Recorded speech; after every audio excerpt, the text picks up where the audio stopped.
so it's not for kids.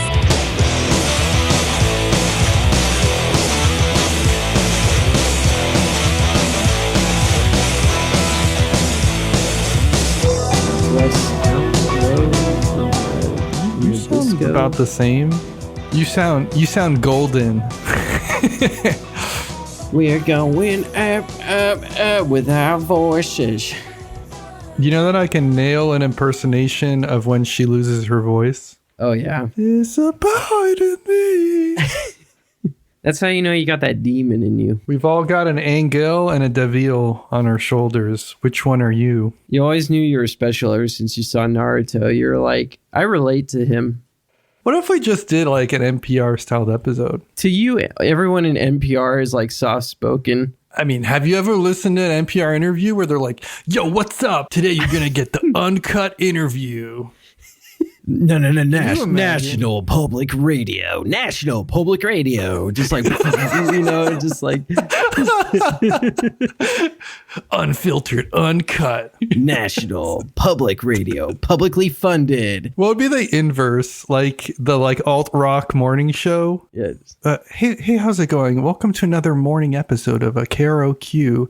I'm Gary the Douchebag McGee. Thank you so much for joining us again. We're going to do a bunch of really funny jokes together. Welcome to Mix 106 in the morning. I'm your host. Yeah, like Tosh Bandicoot. I was like trying to come up with something. Tosh Bandicoot is pretty good, actually. Tosh Bandicoot. I might have to start calling myself that, actually. New username just dropped. Gary the Douchebag McGee and Tosh Bandicoot in the mornings on NPR. Hey everybody, welcome to Shelf Stable, a podcast celebrating board games that have stood the test of time. I'm your host, Kenny Katayama. And I'm your other host, Tosh Bandicoot. Today, our featured topic is Shelf Stable, the book club. Characteristics of games. Written by Richard Garfield and Skaff, Elias, and Robert Gutschera. Part 1, Basics. But before we talk about the basics of the characteristics of games, let's just talk about some of the stuff we've been playing recently. Tom, I got to play The Great Dalmuti from 1995, designed by Richard Garfield. Oh, you see what I did there? Relevance. Published by AMIGO. It's been a while since I got to play Dalmuti. And I could feel a little bit of a trepidation when I put it down on the table and I started explaining it. But as soon as we got going, people were having a good time with it, especially when we kind of leaned into our roles and everything. I think this game takes a little bit of like getting people warmed up, getting them into the vibe.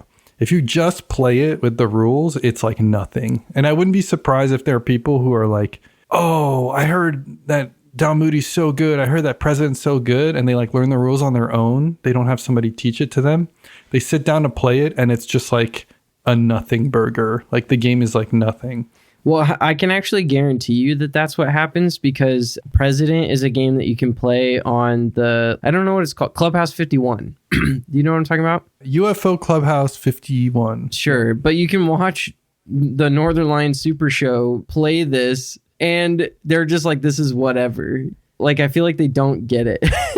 Like, no one understands it at all. It's very much a role-playing game.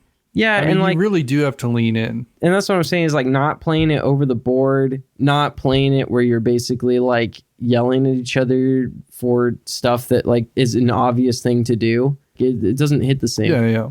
I do think that it's not just the cultural aspects surrounding this game that makes it good. I think the game lends itself to that aspect pretty well. Because at the end of the day, it's really like you have one person at the table that's like the big leader. And you have another person on the other end of the table that's just like the complete loser, the peon. And so it just makes for fun role play when you really lean into the roles. The person that's at the bottom is like, oh, I'm so sorry, everybody. Let me help you out. Here we go. Yeah. My favorite thing to do is to be the Dalmuti and be a complete ass and then get wrecked and be at the bottom afterwards. And then have to like suffer the consequences for my behaviors when I was at the top, leaning into that. I was going to say, I noticed that the other thing you like to do is to be the Dalmuti, act like the lesser peon has to clean up all the cards, and then literally forget every single time and clean up the cards yourself. Well, I'm just used to being the teacher / the person that like does the upkeep. So it's like so hard to be like, clean this up for me. And then like instinctively go and clean it up myself, you know? I just love like the visual mentally of like a king who's like, get to work, peon. And then he's like scrubbing the floor and the king's just like, oh yeah, I got to do that real quick. And he like grabs the mop from the peon and like starts scrubbing the floor. And he's just like, no, I got it. It's kind of a rags to riches thing sometimes though. Like, yeah, but in reverse, I guess. Like in reverse. That's the story of how you fell from Dalmuti status. It's like there wasn't even a violent revolution to like oust you. I just embarrassed myself. I just have peon vibes. Like I can't, guys, someone else should rule because I can't. Dalmuti, great shedding game. Yeah, it's a classic card game that Richard Garfield got to stamp his name on, and yeah, I think that's great for him. All right, what did you play? Not too long ago, I've been playing a bit of Pentago. Tom, isn't that the sequel to Quarto from 2004? It's completely unrelated. It's designed by Tomas Flodén. MindTwister USA is the publisher. This is one of those games that has kind of floated around forever in the aisles of Walmart for me. I have to say, like, I'm still kind of enjoying it, but I am starting to see through the matrix a bit with it.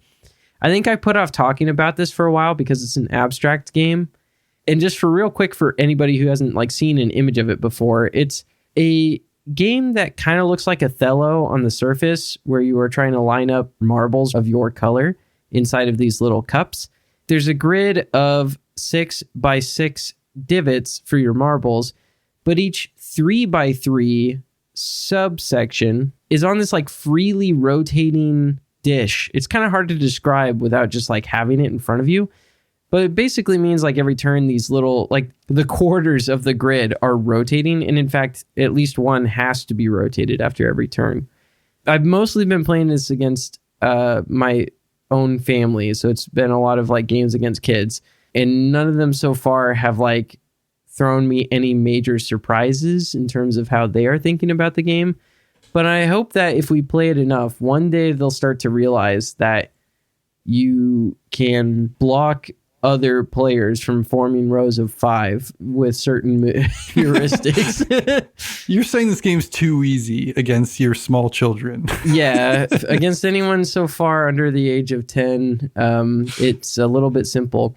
I love this new way of talking about games. Like, I play this against a bunch of 4-year-olds and I beat them every time. So to me, it feels a little solved. Yeah. 1 out of 10. It's definitely like not at that point. Like I this is the funny thing about bringing it up is that like I am at a point where I'm like craving playing this against someone that like wants to take this way too seriously for like literally just one day. But I don't know that it has like more than a day's worth of legs to stand on. Like if I played this 20 times in a row against Taylor, for example, you would lose 20 times in a row. I probably would lose 20 times in a row, but then also, you know, she'd explain like what the trick is and I'd be like, oh, I don't know if it is solved or not though. I've been avoiding the forums or like any kind of guides. Honestly, I really enjoy Connect 4 and I know that is solved technically, but I mean, I think it's a fun game. I believe so. Yeah. It's solved in the sense that tic-tac-toe is where there's an optimal opening play and plays from there. Oh, interesting. I actually didn't know that about Connect 4. It kind of makes sense. I remember seeing display demos of this where you could spin the quadrants to go like, at like the Imaginarium, which is like not a store anymore. Oh, man. When I was like little. Yeah. And I just remember being like, I don't understand. Like, isn't this solved? Because the marbles were bolted in, like they were glued to the demo versions. Oh, no. so I like didn't understand. I see. Yeah. I didn't understand that in the real game you put the marbles in. I thought it just came that way as like one big block with the marbles glued in. Have you ever played it? No. Oh, wow. I'd be curious to try it. Maybe you and I can play it and it'll be more even than if you play against Taylor. Yeah, exactly. We can do it 20 times in a row and both lose somehow. The best thing about this really is like the rotating dish thing. It's like it's a very simple but clever mechanism and it's very satisfying kinesthetically. Can I make a new policy to the shelf stable canon? Sure. If you're going to have numbers in your title, make sure that it is like the number in your game.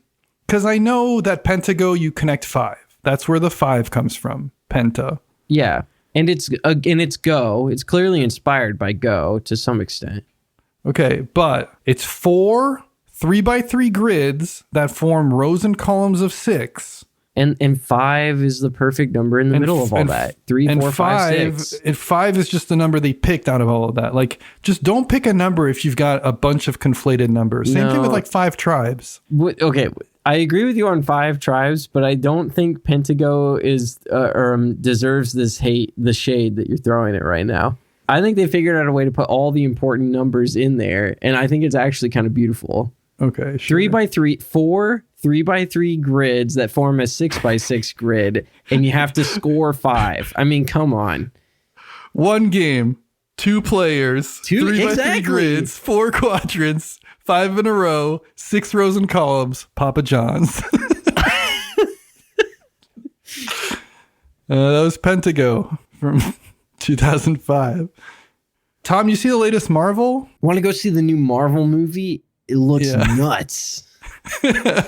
Don't spoil it. No spoilers. I won't spoil it for you. I got to play Legendary, a Marvel deck building game from 2012. This is designed by Devin and published by Upper Deck. I really, really enjoy playing this game, which seems antithetical to a lot of the things I enjoy about board gaming. I don't think it's a particularly svelte design. It's a little messy. It's a game that can be a little overlong, where things can be random and things like that, but somehow I still enjoy it. I don't even really like Marvel that much. Like, I'm not like a straight up Marvel hater, but like, it's definitely not an IP where I go to see all the movies kind of thing. But somehow this game kind of captured my interest, and I'm going to try to break down why. For starters, I think it's an excellent solo game. The solo mode on its own is decent, but where it gets really good is when you do two-handed solo, which we've talked about in the past. I think this game is really well tuned to two-handed solo. I think it plays best at 2 players, and I think there's not too much going on where you get overwhelmed by playing 2 different players at the same time. It allows you to do some interesting things where you can really cooperate, because at the end of the day, it's a deck-building game that's semi-cooperative, and so if you just make it fully cooperative and kind of focus on how you can create 2 different decks that do these interesting things, it just plays very smoothly. The second thing is I make the game a little bit more deterministic. I think this game is straight up stupid when you just shuffle together the encounter deck. But if you distribute it evenly into 2 decks, kind of like how you evenly distribute the epidemic cards or pandemic, I like to do the same thing with the scheme twists that are in Legendary. Basically, I split the encounter deck in 2. I shuffle half of them in one. I shuffle half in the other. So you can still get hit with 3 in a row kind of thing. But that really helps to make this game not as chaotic and messy as it could potentially be sometimes, which I feel like in the past when we've played it, Tom, we've been hit with that. And this was like prior to me starting to do that. I was going to say, I think like the thing I've hated most about playing Marvel Legendary is how just kind of randomly it felt like you'd get fucked in the ass. Yeah. And then like there's no other times recovery. It's just like easy. Yeah. Yeah, it just was like so swingy and inconsistent. So I think a seeded deck, I respect the fact that they didn't go for that just for the simplicity probably of setup for a game that is already a bit of a chonker to pull out. I think it almost could have benefited, weirdly enough, in this case for just having a little bit more to have to invest in the startup cost. Yeah. The third thing that I feel makes Legendary stand out versus a lot of other deck building games, whether they be like the Cryptozoic games or the Renegade ones, or even something like Aeon's End, I feel like thematically the mechanisms tied to the characters are much more interesting. If you play Spider-Man, for example, all of Spider-Man's cards are very small, but they accumulate as you put them together. And I think that can be pretty closely tied to like the little guy, but you know, they keep fighting and it really builds up and they're boom, boom, boom, they're in your face kind of thing. Similarly, a character like Hulk will just take a bunch of damage. And normally you don't want damage because they're literally just curses in your deck. But Hulk can use those to get mad and then remove them from his deck and give himself bonuses. So you kind of want to take wounds, take damage, even though normally you don't want to. There's all these like nice little touches, and it's impressive how many sets they've come out and how consistently they've made interesting kits around each of the individual heroes that feel A, like they work with each other, and B, like they're cohesive to the character. It's not always a hit, but I think that's one of the things I like the most. Like, I don't even know who these characters are, and sometimes I find myself looking them up just so I can see how their mechanisms play into things. Similar to like when we play like Magic the Gathering. I'll be like, ooh, this is interesting, you know. Legendary, it's not a game I recommend, but it's a game I enjoy playing. It's just one of those games that I find myself kind of comfort food, really enjoying, and I've played tons of it, so there's something there. I wouldn't be like against coming back to this game, especially in it. I mean, you're kind of selling me on the idea of playing it 2-player in particular. At the end of the day, though, it is like a river-based deck builder, and I just like I'm still kind of like over that conceptually. I fail to see the light somehow, and I feel like I must be, considering how many expansions and copies of Ascension have sold in the world. I don't think so. I think culturally, people are over them too. It was definitely like a big craze. That was Legendary from 2012. There you go. Okay, Kenny. Well, I haven't talked about this one since episode number 9. Yes, I did look it up. But that's For Sale from 1997, taking you all the way back to the 90s. This is designed by Stefan Dorra, published by Eagle-Gryphon Games. Okay, but what games you want to talk about? I understand you got it on a sale, but right. For Sale is a great short filler, but not party card game and auction game. Not only did I play this recently with my family, but I also just decided I wanted to get another rep in to have it even fresher on the mind. So right before we started this recording, I played it on Board Game Arena, where I got a score of 69. Nice. What's interesting about this game that I still don't have worked out is, like, obviously there's a lot of chaos, but I do feel like you could have a For Sale tournament and there would be some players consistently coming out on top. That's what I want to believe. I'm not really sure if it's true. And that's only because I don't consistently win. So obviously, either the game is totally random and dumb and you should never play it, or I have not figured out how to get good yet. I think it's kind of like some of the best games, you know, where there's a decent amount of randomness, but it's really about mitigating that and having a good read on things. And so I definitely think it's a pretty skill-intensive game. For sure. I think it hits in a lot of the same veins as poker for that, in a sense, where it isn't so much about like always doing like the game theory optimal correct thing, but understanding what the other players are sort of over or undervaluing and exploiting that in some way or another. Yeah, exactly. And timing your moves right. But there's so much to really have to kind of keep in mind, and in ways you can just sort of like get screwed by making the wrong call at the wrong time. It's been in my collection myself almost as long as I've been in the hobby, and I'm still enjoying it. There's something about this. It's so light. It's so quick. It's so, I think, like elegant as well. It's just good. It is a really good game. This deserves its spot in the pantry. Absolutely. I'd actually say like it deserves to be on here twice compared to some of these. Okay, well, on the note of you getting a score of 69, I like this idea of a character of like somebody who's so good at board games that like winning has become boring for them, or they don't want their friends to hate them. Mm-hmm. So they start aiming to get 69 in every game that they play, regardless of if that's a good score or not. You know what? I'm going to add them to the webcomic that I have not written, but I have like had in my head for years. I'm going to save that for maybe like bonus content or something, because I don't want to get all the way into it. But I literally have like such a great comic character series that I just need have so many things in my life change before I'll be able to write it. But one day, when you're an old human, when I'm retired and it's like not relevant at all, like that's when you're going to come out with a comedy webcomic about board games.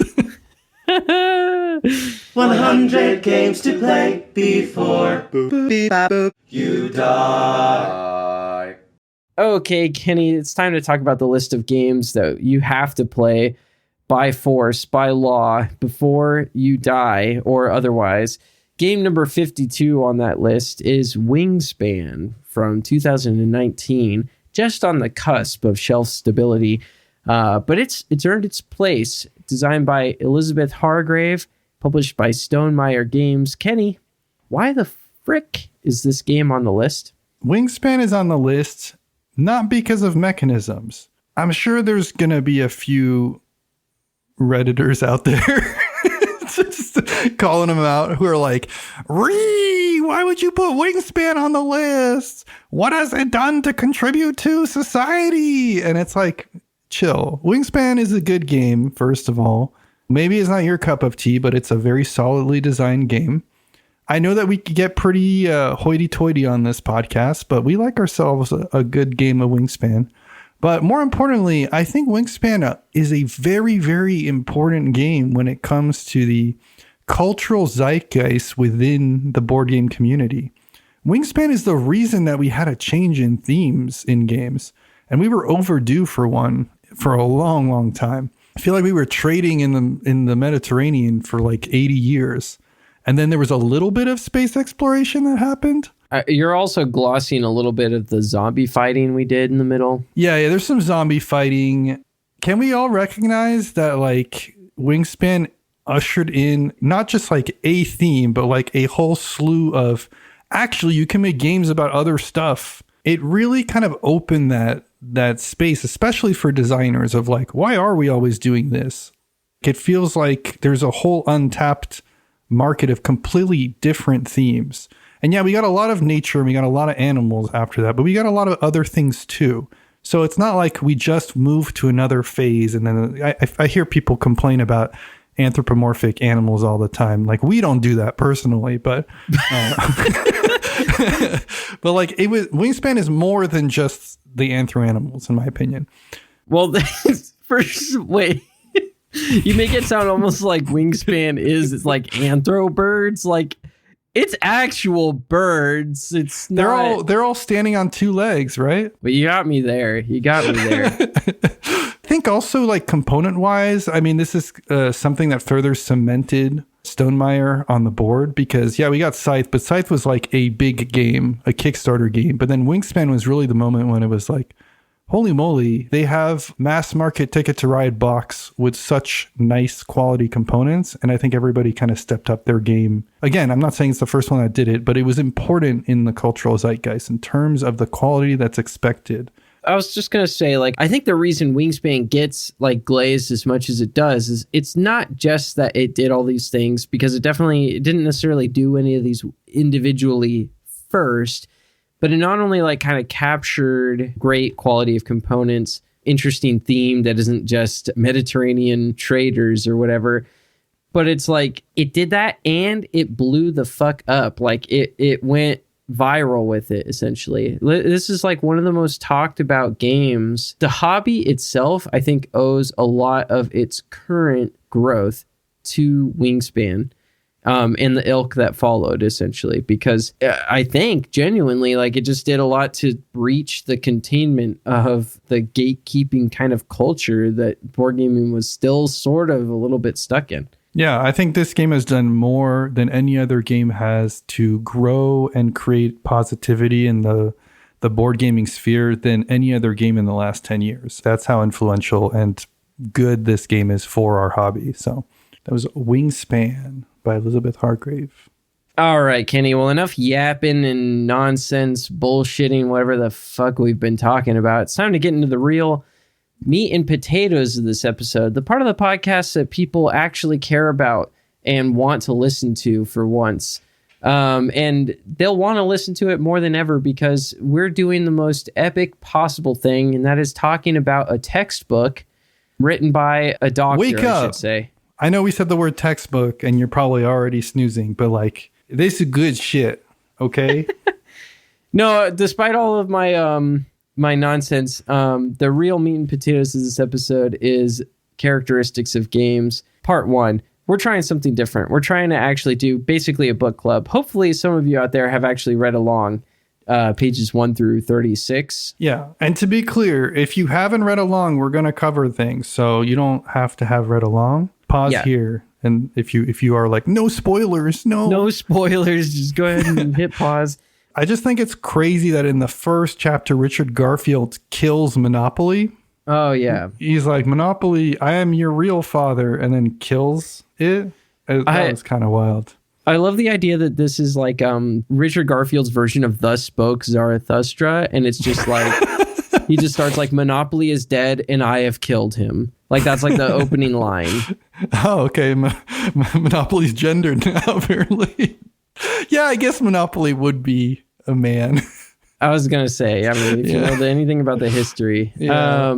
I understand this was written by 3 different people. We are probably going to end up just sort of collectively referring to the authorship as Richard Garfield. Like, or at least I will, and I might. The artist formerly known as Richard Garfield. Yeah. Can we real quick, though, give a shout out? So Skaff Elias, he was like a lead dev on Magic. He also designed Mindbug with Richard. So they've worked quite a bit together. Yes. They also co-designed Artifact, the Valve game. Remember that? Robert Gutschera, he worked on some of the Magic the Gathering video games. And then he also was a developer for Netrunner, as well as some of the MTG sets. I think he was the lead designer for 8th edition. Well, I want to give them the credit where it's due, so I appreciate you pulling out the facts for me. So this book is from 2012, right, I'd say, at the beginning of the current renaissance that we are experiencing.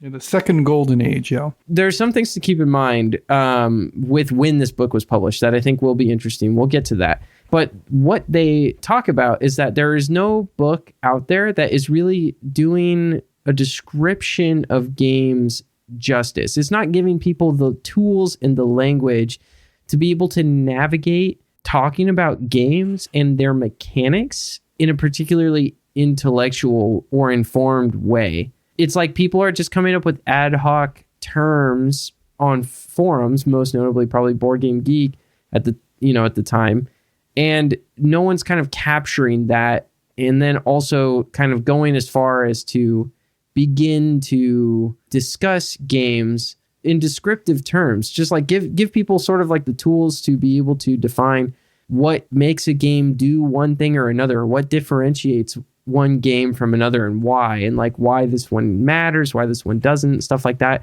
Like basically our podcast theoretically couldn't exist because this book hadn't been written in a sense, I think is almost what they were going for.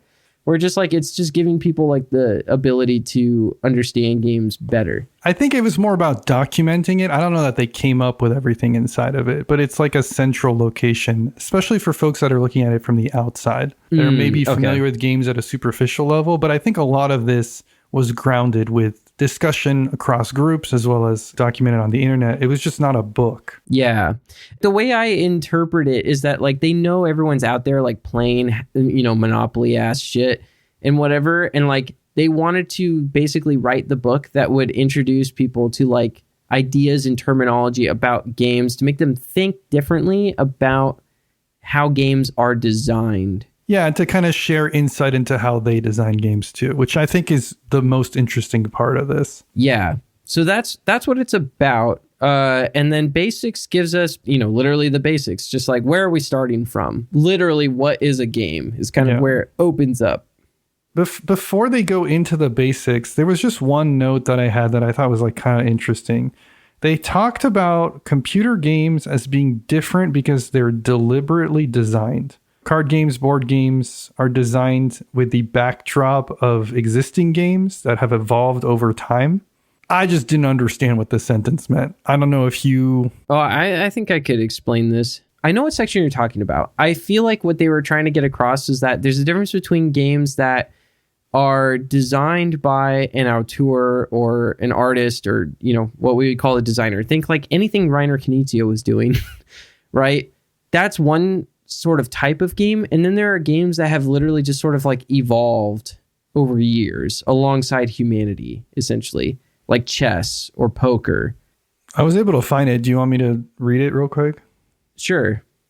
For us, computer games are just one more kind of game, a genre. Computer game as a genre, computer games have their own issues and problems, but so do board games or card games or sports. As stated above, we're happy to draw on all of these genres. However, computer games are different from other game genres in one very important way. They are almost all deliberately designed. There are card games and board games that have been designed by specific people, but always against a backdrop of well-known classic games that have evolved over time. Yeah, and then they go on to describe classic and evolved games. Designed games and evolved games. Designed games are basically like modern books with authors, as opposed to evolved games, which are just like the stories and fables that have been passed down. Okay, so they're just saying all video games are designed games, at least at the time. Yeah. Well, and I'd say even now, I can't think of like a game that has sort of like evolved in the way that like Hearts has. I think I'm seeing what you're saying. Like, yeah, that's not a thing with video games. You don't have somebody taking the code and then building upon it. Like maybe mods, but mods are not like to the extent people are playing the mod and the mod has become the game kind of thing. The only thing I can think of like that is Dota, but that's the exception and not the standard, I would say. It would be an interesting thought exercise that if it doesn't exist already, it's like, could we have what is functionally an open source video game that is being able to be transformed and transmuted by players and has like a sort of like a genealogy to it, and it's evolving and changing, right? I think the closest I can think of is like the remake of Oblivion, the remaster, or like I said, Dota, like maybe some of the Source Engine stuff, but like, yeah, I guess I see the argument now. So we can skip forward. I'm convinced now. I think it's really just more that computer game technology it's too early. In about 100 years, I'm very confident that something like an evolved game in computer gaming terms will exist. I mean, like you said, Dota, it seems like is already a good example of this. So it'll be really cool to see, not that we'll get to see it, but like whatever happens after our lifetime is like the equivalent of Bridge for computer games. Right, yeah. I love the idea that they basically were like, okay, trying to say what is and isn't a game isn't interesting. It's not the question we're here to answer. We're just going to say, if you call it a game, it's a game. It's like hyper-inclusivity on games. Just to defend them a little bit, I don't think they said interesting. I think they said it is interesting, but it's not going to be fruitful in the context of what they're doing. Right. It's not part of their project, essentially. Yeah, because I think they even explicitly say it can be a very interesting exercise. It's just not one that'll provide anything for the context of identifying these characteristics of games. What they're setting out to do is not to say, like, this is a game, this isn't a game. I think comparing what a game is, like, whether it is or isn't a game is more a question of, like, does it have all these familial traits? Does it have all these traits that make it belong to the family of game? I think that was interesting. It's almost kind of like describing species in a way. Yeah. Of animals. They further went and said, they're not going to touch on whether games are art, and for the same reasons, and that's honestly a more complicated one than what is a game. They were very explicitly saying, are games art? I don't know that one is even answerable. I think the more interesting question that people tend to ask is, can games be art? To which I would say yes, but that's a whole other conversation. And they talk about that in the book, is that, like, it kind of even depends on where you're beginning with the word art, for one thing. Yeah, and they were basically like, we're talking more about words at that point and less about what we're intending to do. So, for the sake of shelf-stable listeners, we're going to give you the no nuance opinion here, which is that yes, games are art, and yes, board games are games. Like, if it's a game, it's a game. That's what we're here to say. They did a few definitions. Talk about ortho game. Yes, I was going to talk about this term. I really don't like the word itself. I think ortho game feels a little bit clunky and forced. Yeah, it doesn't really explain what it is without being explained. It's like when you say, ortho comes from the Greek word meaning straight or correct, I feel as if there's like a better Latin like prefix or suffix that like can describe like true or like straightforward or most expected. I don't know what that word is or that root partial word is, but I feel like ortho's not it. The way they define ortho game is 2+ players where you can rank or rule the players. So games where there's like not only a winner, but also you can like define how well people did in comparison to each other. Yeah. They're subcategorizing like a whole gamut of games, basically. Right. Like they're basically making the point of like ortho games are what you would also call kind of like true games, essentially. It's just like it's friendly competition made for entertainment where someone comes out in a higher position than everyone else or something like that, essentially. And they're very careful not to say like this is the way games should be. It's more like this is shorthand that we're going to be using throughout the book to talk about these specific types of games in comparison to ones that are not that. Yeah. And then they define 2 other terms, systemic and agential. Systemic is whenever they're focused on the game's rules themselves, and agential is when they're focused on either the player base or the culture surrounding it. A systemic characteristic is going to be something about like the player count or something about how there's catch-up mechanisms, whereas agential is like, oh, rich people play this. For like horse racing, for example, is the one they give.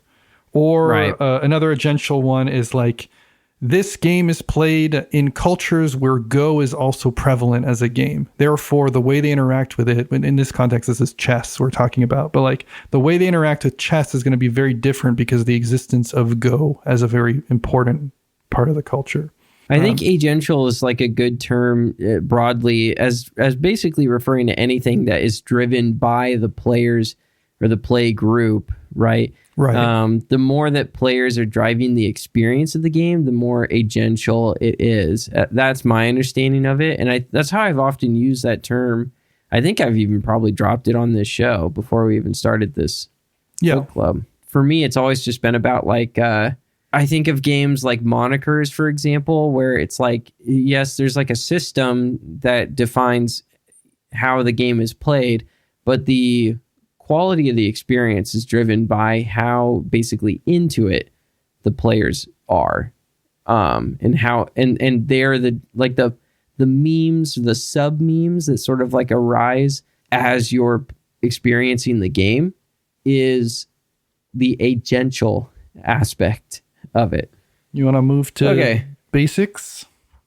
Yeah, so that covers the preface. We're going to be a little bit glossing over, but there's literally exercises in this throughout. There's like little kind of like thought-provoking quests, essentially, that they define at the end of each subsection. I think they're really silly.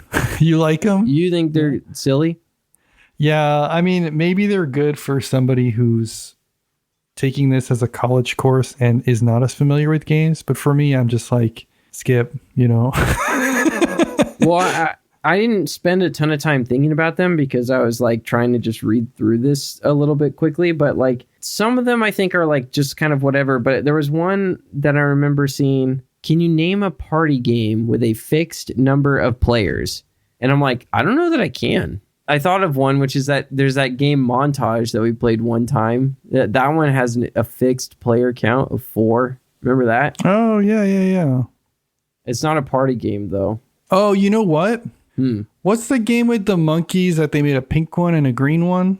Yeah, that really narrows it down. Team 3. Team 3 is most definitely a party game that plays specifically with 3 or 6 players. You can kind of play it with like different variations of that count, but you really want to do 3 or 6. And when you're playing 6, you're basically playing 3. First one has to describe where the piece goes. Second one has to describe how the piece gets moved. And the third one has to actually move the piece while being blindfolded. Yeah, so it's the hear no, see no. Yeah, exactly. Evil monkeys. I get it. Yeah. This is neat. That's a party game that has a set player count. Nailed it. There we go. Exercise. I think it was like 1.5, nailed it. So basics focuses on 3 sections that they think are like the most core to defining things. And the first one is length of play. The second one is number of players. And the third one is what they call heuristics. So what do they say about length of play? Yeah, so within length of play, they break down the subsections, essentially, of a game's length. Because it's one thing to say, like, oh, the game takes between 20 and 40 minutes to play or something like that. But they dig a little bit deeper. They say there's an atom, which is the smallest complete unit of play, in the sense that players feel they've truly played. Then there's a game, basically like where the game itself begins and ends. A session, which would be like a continuous period of playing, which sometimes like a session might actually be the entire duration of a game. A session might be played over the course of multiple games, and a session might even be part of a large game. We recently were playing Twilight Imperium. We have had to break it into 2 sessions at least, but it's going to be one game. Yep.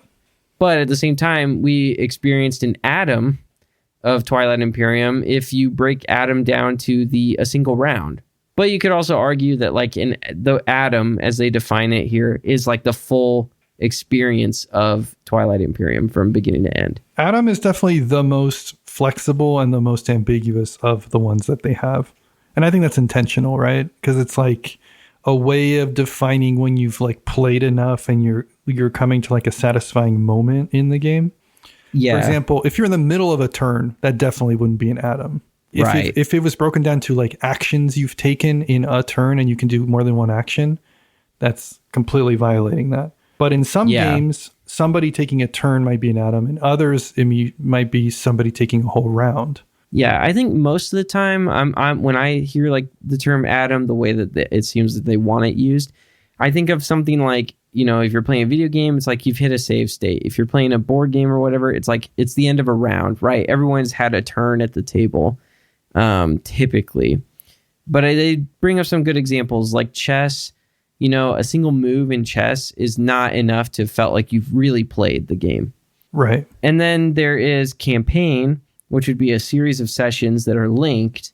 And then there's a match, which would be a series of individual games that are agreed upon as the correct amount to determine a victor, like an overall winner. And match, to be clear, is a subcategory of campaign, I believe. They group them into the same paragraph. It seems like the difference there is, you know, like a campaign in D&D, for example, it could be that like you have multiple sessions where your group is playing D&D, and an entire game of D&D could almost be defined as like the beginning and end of an adventure. And then you start the next adventure with the same play group. Like that, it would be a campaign. There's no match to be found in that, right? There's nothing that terminates and then someone gets a trophy. Compared to like tennis, I think is a good example that they brought up a couple of times. It's like that one has very clear matches. So I'm curious, going back to TI4, I think we both agree that we're playing a game of it. I wouldn't say it's like we're playing multiple games of a campaign. Like it's the game. We haven't finished it. Where do you define the atom in that? So we did 3 rounds. Are you considering the round the atom or a round around the table the atom? If you get to the end of the status phase, that is essentially an atom of Twilight. I would agree with that. I think if we go, like if we're in the middle of round 3 and people still have a bunch of actions to take and we go around the table so everybody gets a turn, I would feel weird about ending there. Yeah. So I wouldn't consider that the atom. I would wait until the end of the status phase. And I feel like that's what everyone around the table agreed on. So yeah. So then they go into like atomic length and why that's significant. And they give a really interesting example that I liked quite a bit. They said that, you know, they're just to qualify, this is us speculating. There's not research behind this, but they believe that one of the things that contributed to basketball replacing a lot of like football and baseball as a pastime during recess with kids is the atomic length of basketball, because you're able to get in more reps or more, you know, plays rounds without it feeling like, oh, we're just getting started and now it gets interrupted, especially when you have that limited time crunch. And I thought that was really cool because I've definitely felt that way when I was a kid where, because I was a really big jock.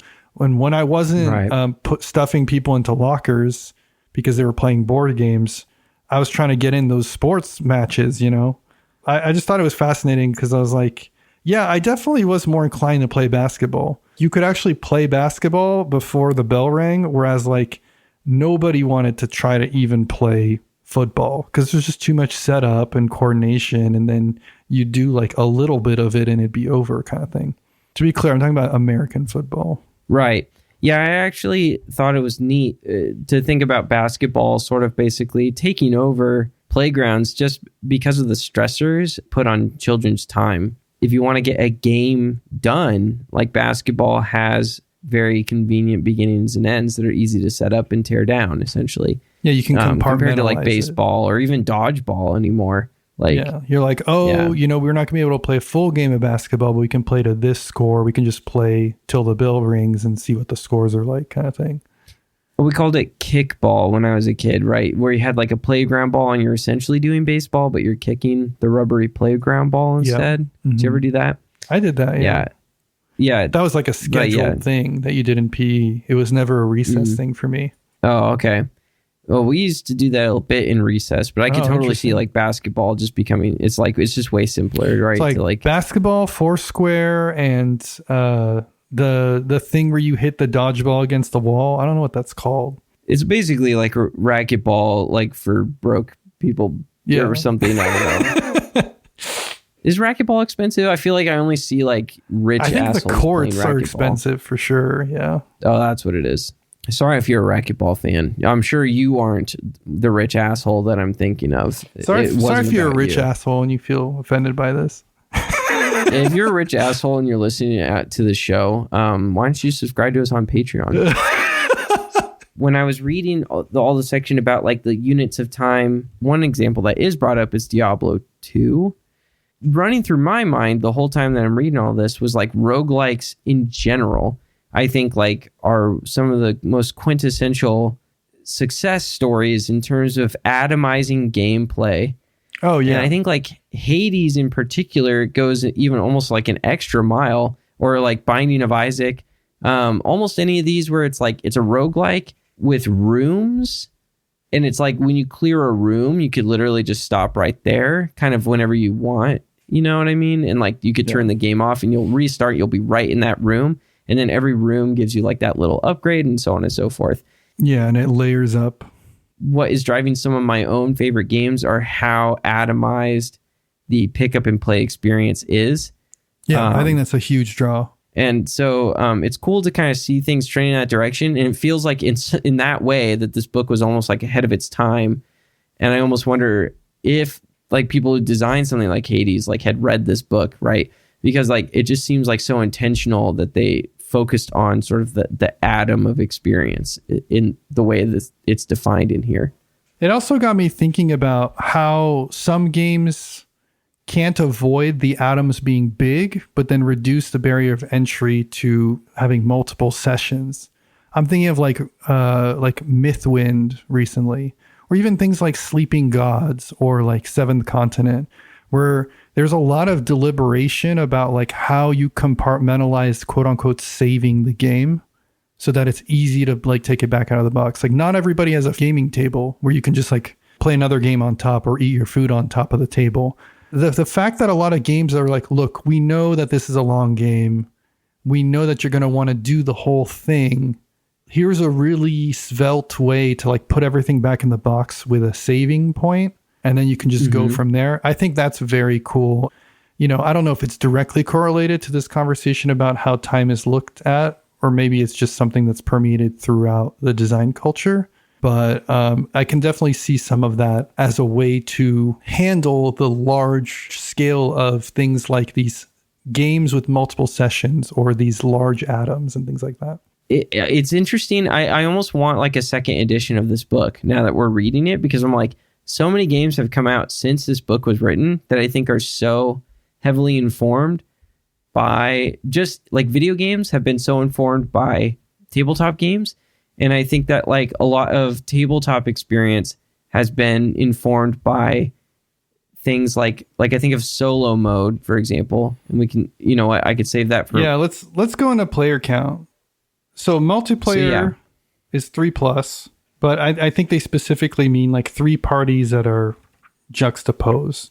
They talk about 0-player games briefly in the game of life, things like that. I'm glad that they brought that up because I was going to be like, actually, you're missing one, but they thought of it. But you're not talking about the classic board game, the Game of Life. You're talking about what's called John Conway's Game of Life. Yes, exactly. Conway's Game of Life. This was a computer program because I didn't know about this. I had to look it up. But it's basically like a computer program that basically just like simulates like evolution kind of but it's like just in a visual graphics thing. I don't even really know if I know the details that well. Maybe you can explain it. Yeah, it shows pixels growing and receding depending on the rules that are specified and how many initially populate the board. It's basically a procedurally generated ecosystem. And so you're just observing it and you can try different permutations of it, or you can just not change anything and just have a different seed and you'll get just different outcomes. And it's very cool to look at. It looks like a petri dish almost. Yeah, it was almost like it's almost like a digital lava lamp. My understanding, I think the reason maybe I've looked this up before is because it comes up when you talk about procedural programming. It's basically like all of Minecraft was built off of the idea that Conway laid out with that. Because we talked recently about some board game that is 0-player. What was that? So You've Been Eaten. Okay. It's funny that it's 0 to 2 exists. players, yeah. Then 1 player gets separated into 2 categories. There's one that they call pure. I don't know. There's probably a better way of saying this. And then there's another one that they call 1 player versus a simulated player, also known as 1.5 players. Uh-huh. So, I mean, I don't really have to explain those. I think most people know what they mean. It's like you're playing against a system. We'll think about like solo terraforming Mars or even just like a dungeon crawl versus you play against an automa. Or simulated opponents like in video games where it's like you're just playing against bots. Yeah, you play against bots. This is where the fact that it came out in 2012 is really coming apparent because they say like this is mostly a computer game thing. It's very hard to have simulated opponents in other categories. Yeah. Yes, for sports, but like we've come quite a bit far in board gaming and card gaming, I would say. A lot of games come with an automated opponent that plays just like, or at least similar to an opponent that you would have at the table. A bunch of motherfuckers must have read this book and been like, bet I'm going to design the game. Yeah, I found that part really funny for exactly the same reason where I'm just like, well, you guys should see what it's like today, which they're both still alive. They're all still alive, I'm pretty sure. So like they are seeing it. And you know, the funniest thing I thought of with the 1.5 player was like in my mind, it was like, it's like, you might be wondering what I mean by half a player. Well, let me explain. And like, you know, for those who understand that reference, I appreciate you. That's good. Then we go to 2-player. Nothing interesting here. Well, there is one little thing. I think they basically say 2 players are the most goated type of board game. Yeah, they do.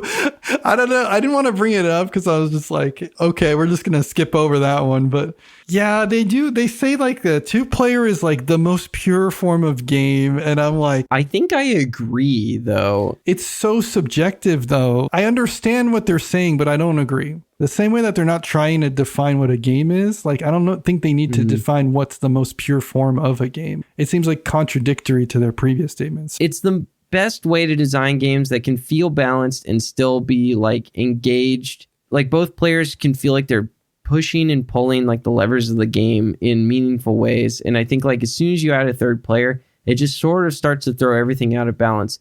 They talk about 2-sided teams. There's more than 2 players, but there's two factions playing against each other. This changed how I looked at football when I originally read it. Just like the idea that it's a 2-player game with just a bunch of units in a functional way.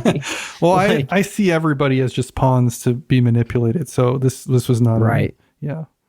And that's why you were the coach in high school. Yeah, exactly. When I wasn't stuffing people in lockers. They talk about a 1-sided team. I think they do end up saying cooperative game. This is where they highlight Knizia's Lord of the Rings, which granted was one that really kind of paved the way for a lot of cooperative games at the time. But Knizia's Lord of the Rings came out in 2000. This book was published in 2012. Pandemic came out in 2008. So like, even if there was like a long runway for this book to come out, I mean, why Knizia's game? Why not Pandemic? I feel like Pandemic is the example to use here. I thought that was a little funny more than anything. Yeah. But I don't know why they didn't pull Pandemic. Maybe somehow it's a licensing thing. I almost wonder though if they're just like us, where they're just like, an opportunity to glaze Knizia. Don't mind if I do. Like, you know what I mean? Yeah, maybe they're part of that school of like, well, everybody loves Pandemic, but like Knizia really, really pushed it the most, you know? Even I don't subscribe to that, and I love my Knizias. Like, I think Pandemic is so important to the culture. Even Kenny would have mentioned Pandemic if he'd been writing the textbook. Yeah, exactly. I don't know. Maybe none of the three played Pandemic at the time. It just kind of went over their radar. It'd be something interesting to send them an email about. Yeah. I'm not denying that it's one that you would pull up. It's probably the second one that you pull up after Pandemic for me. I think it goes Pandemic, Lord of the Rings, and then Arkham Horror. But that's just me. All right, fair enough. Lastly, they go into massively multiplayer games. You all know what that is. You've all played WoW, of course. I do love the idea of like a permanently ongoing game of like soccer. Has rules for coming in and out of it, and just has like 200 people on the field. Like there's just a stadium where you can like come and go and build up your score. That'd be crazy. Now I'm imagining like PUBG, Rocket League, like combined. Why isn't that a thing? I had an idea. Okay. If anybody wants to go and make this, by all means, go for it. I think I ran this by you one time. It's like Pokemon Go meets Battle Royale. Wow, that's like the lamest sentence I've ever said. But the idea was like you would join a game that was happening, and there was a real circle in the world, and you had to be within the circle, and then there'd be some kind of activity that you do in the real world where you could eliminate each other. You had to keep navigation wise getting closer to the as the circle receded until one person won. I obviously wouldn't kill each other because that's illegal, but I don't know. Like, yeah. Some At least for kind, now. some kind of like capture the flag, or maybe it's just, you know, you fight in a little like RPG game on your phones, but you have to do it in person or something. I mean, can't you almost do that in Pokemon Go? I guess it's not a battle royale. Yeah, it's not a battle royale. You're not all on your lunch break and you join this like game of 100 people where you're like slowly converging on a location in whatever city you're in. They should just add that to Pokemon Go. Like they should just start dropping battle royale like circles on players and seeing what happens, because I actually want them to bring back like articles about traffic accidents caused by Pokemon Go players. Yeah, this would be a huge liability. Like people like, oh, I got to get to the next circle, and they're like crossing like active traffic or something. Actually, yeah, that's probably why this doesn't exist. One last thing I want to say, which is that they talked about changing categories. A game that shifts fundamentally what it is, like when the number of players changes. That like a 2-player version of a game can become unrecognizable when it becomes a 4-player game. Yes. And the example they give, I think, was like Scrabble, which I don't know enough about Scrabble to really... They also said Magic, and I think Magic is a good example. Oh, yeah, perfect. Right, because like Commander is not Magic to me in some ways. It's not 2-player Magic. Yeah, I'm not yucking Commander players yum. I need to clarify that real quick. Yeah, like, yeah. You're in dangerous territory. Exactly. I don't even like hate. I don't hate Commander like some people. But like playing head-to-head 60 card format, that's what I want when I get a Magic the Gathering experience going. And Commander is just so fundamentally different from that experience. I just want 2-player paper brawl. When are we getting that? Yeah, one day.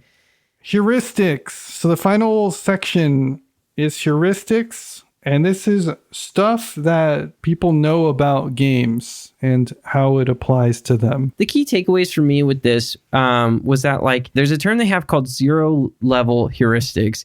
I really like that term because it kind of describes exactly my frustration that occasionally occurs with games that are allegedly great, and then I play them for like maybe the first time, and I get to the end and I go, I don't even know what I could have done differently. That feeling means that the game lacks, at least for my dumbass, it's 0 level heuristics. You need to have like a certain understanding as you go into the game or as you're playing the game, what this game's about, how you strive to do like a decent job, even not even just winning, of just like being able to play the game kind of thing. Well, and even as you play the game, you can start to determine like where a move is clearly better than another option. Yeah. Right. And if you can't make those determinations and you're in the middle of like the third round, like you're playing Agricola and you're like, I don't know which of these makes any sense more than the other. You can't develop those heuristics sort of in media res on the fly. I think you just need to get good, Tom. Well, yeah. So they divide heuristics into 2 primary categories. Positional heuristics. So this is like understanding who's winning, who's in the lead, what your board state is like. And then directional heuristics, which is like how you play well, or, you know, how you play to strive towards an objective in the game. This is what typically people talk about when they talk about strategy, for example. Then we have the properties upon which you evaluate heuristics, characteristics of the characteristics. Well, clear versus muddy. That's like whether the heuristics are consistent or make sense. Mm-hmm. Rich versus sparse, which is like, are there a lot of different heuristics to learn or to play around with, or is it just there's just one thing? Satisfying versus not satisfying. And then powerful versus weak. And that's whether or not if you leverage the heuristics, you'll do better in the game. This was the part of the book that I think I found the most interesting reading it this time. I thought this was really interesting too, yeah. It's like almost immediately giving me more tools to talk about games in the future, because I'm like, this is something I think that like frustrates me, is when heuristics like are not easy to understand or use. So like, I think I prefer clearer heuristics. I prefer games rich in heuristics that are satisfying, but I could almost be like neutral as whether they're powerful or weak. I think like a game with a lot of heuristics that are clear but overall weak, but you can add them up into something that's like greater than the sum of the parts, is likely to be a game that I think I might find very fun. You know what I mean? I definitely lean on heuristics being clear as well, but I can see an argument for them being muddy. I mean, that's basically the system mastery part. Like when you play a game that has a ton of moving parts, but it's just because you haven't internalized the rules yet, I would say that's something that has unclear heuristics, but that you can start to understand them as you go forward. I think I agree with you. It should always be satisfying to engage with those heuristics. I can't see an argument for why not. And then I'm also with you as far as power level. Like I think they should be powerful, but not insanely to the point where like it feels like there's a disparity if you're not engaging with those heuristics. Or at least there could be some combination. I think I really like that they talked about kind of tic-tac-toe, for example. The heuristics in tic-tac-toe are, once you know them, are extremely powerful in the sense that you essentially can never lose at tic-tac-toe again as soon as you understand the solution, which is basically just playing the center. The heuristic helps you tremendously against someone who doesn't know it, to such a degree that basically the other person will never want to play the game with you anymore. And that's kind of like the downfall of a powerful heuristic. You know, there's like a balancing act with this all the time. And so I think like broadly, like I like a game more when like the heuristics are there, but the overall sort of effect on it, your win percentage is like a little bit weak. I think that tends to be more favorable. I feel like Richard Garfield himself would probably even agree, because it's like half the reason he came up with Magic the Gathering. Oh yeah, definitely, like, proud of it. Rich versus sparse heuristics kind of depends for me. Sometimes I like there to only be a few things and just focus on those. I feel like when you have too many layers, it can be a bit overwhelming. And then you get into that territory that you don't like, Tom, where it's like, I just feel like no matter how much I play this, I'm never going to get good at it. Yeah, totally. I think I like having like a mix where it's like there's a couple important, powerful heuristics that really like will open your eyes. And then a lot of weak heuristics that are almost like difficult to define beyond that. so that you're constantly, you know that there's an edge to be gained and something to work towards, but it's not, you get your foot in the door by learning, like opening moves in chess, for example. You want to have a skill ceiling to work toward, but you don't want it to be so far away that you can't see it. Yeah, so I like how this subsection just sort of like highlights the actual characteristics of heuristics themselves, sort of like what makes playing the same game over and over again interesting. Yeah, I thought this was a really good section. It's illuminating. I don't know what else much there is to say, although I do really enjoy this line toward the end. So I'm just going to quote it outright. Basically, they talk about advanced techniques in theoretical mathematics have made playing dots and boxes more interesting sort of all of a sudden, and that it's more studied, and it turns out there's a lot more depth to apparently the game of dots and boxes than you might think. So they say, in other words, dots and boxes now has very interesting and powerful heuristics for a certain small player base, namely combinatorial game theorists. School children, presumably, have chosen to continue as before. It's true. Great line. Basically, they're just calling out nerds for getting sweaty about a game, and children are just like out here having a good time, right? Well, it goes back to the agential thing. Yeah. Basically, both groups are actually having a really good time of it, but for completely different reasons. Yeah, they're interacting with it with different ways. So, yeah, how are you feeling about the book overall? I'm excited. I bought this like somewhat arbitrarily, like really early into my getting into games hobby. I think it's just so much easier to understand it having basically been in this hobby for years. When I originally tried to read it, I was like too fresh. It is enlightening me to things that I already know but don't know how to like vocalize. Thinking about things in ways where we don't really sit and think about them. We just adopt them into our vernacular or like adopt them into our way of thinking about games. Allowing me to take a step back and like be like, huh, so that's what games is. So these are games, huh? Yeah. Yeah. Let us know, like, if you're like book I snooze, we want to know. There's no shame in that. We'll calibrate adjustingly, but if this discussion just did not do it for you at all, and admittedly, there was not a lot of like, shitting and farting on this episode. Yeah. Do we want to do a little bit at the end? Characteristics of farts? No. But genuinely, we care about our listeners. And if you got through this episode and you're like, 1, that was way too long. Number 2, boring as fuck. Please let us know. We're having a good time reading this book. We hope you're having a good time hearing us, try and discuss it. Hopefully it's been entertaining for you at home. Yeah, I think it's time to go. That's going to do it for this week's episode. That's it for the podcast. Thank you so much for listening. Thank you especially to Michael, Tyler, Devin, and Josh, the Boise RainBeaus, for your segue music. And thank you to Bonehouse for letting us use your song, Raw, as our opening theme. If you're loving the cast, share it with a friend or on Reddit or on BGG. You can also reach out directly at shelfstablecast@gmail.com. All this and more available in the show notes. If you like what we're doing, want to make more of it happen, consider subscribing on Patreon. You get access to bonus content and Discord. Tom, what are we doing? Next week, Kenny, I believe we have a special guest. We do. We're going to be talking about trick-taking games, shedding games, card games. What even are they? What's the definition? Because we joke about this, but I think it's finally time. It's time to figure out, are all games just trick-takers?